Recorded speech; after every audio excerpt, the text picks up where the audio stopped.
The book on household plants gently slipped from her grasp, and her breathing became deeper, familiar and calm. And only when she'd shifted her body weight slightly and sunk her head into the softer of those two duck-feathered pillows, only then did Albert lean over to his wife's side of the bed, flick the lamp off, and then in total darkness and wearing his trusty blue striped pyjamas, heaved his heavy frame from his fake slumber, made his way carefully past the cumbersome ottoman and the precarious shoe rack. Trying not to breathe, he was silent, he was stealth.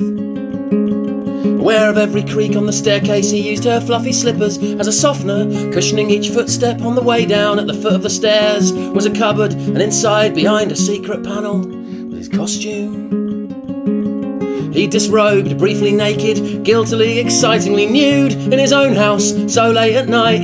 The costume, it thrilled him and made him giggle in practically equal measure. Tight jeans, black tight t-shirt with the words Iron Maiden writ large. He pulled on his leather jacket and his Doc Martens, and he went out into the cold. 'Cause you see, Albert went out to see rock bands, stayed up till the morning light. You're only as old as you feel, they say, and Albert was feeling alright.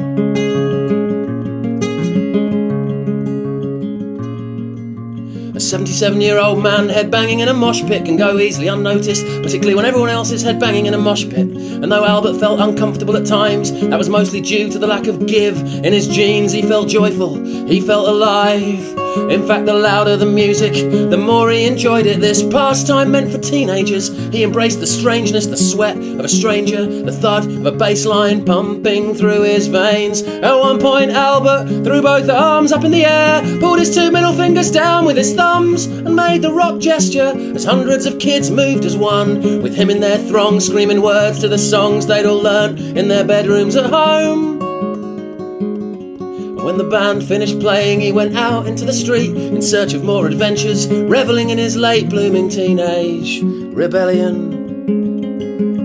Still the clock ticked on in his bedroom at home as his wife, fast asleep, was seemingly unaware he was buying cheap cider and eating an offensively large kebab from a confused high street vendor. He intended to stay up as late as he could, soaking up the motion of cars. He got himself lost in a park, played drunken air guitar, and still the clock ticked on in his bedroom at home as he recaptured a batch of his youth all alone.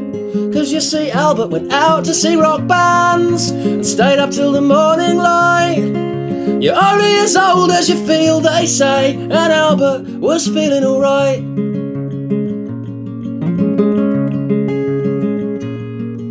Around 5 AM, Albert found his way back to his street as the sun peeked its face behind a neatly oval-shaped hill, heralding the dawn of the day. He looked up at his house and then down at his shoes, those Doc Martens, as black as the night was 2 hours before. "Oh, this has been brilliant," Albert said out loud.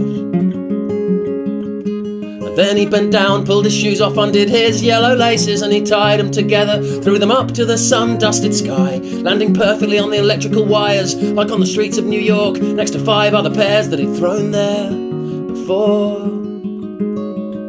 He quietly opened his front door, poured himself out of his t-shirt and his jacket and his jeans, found his blue striped pyjamas, crept back upstairs, got back into bed and fell instantly asleep. Albert's wife opened her eyes, looked through the crack in the curtains onto a line of dirty black boots.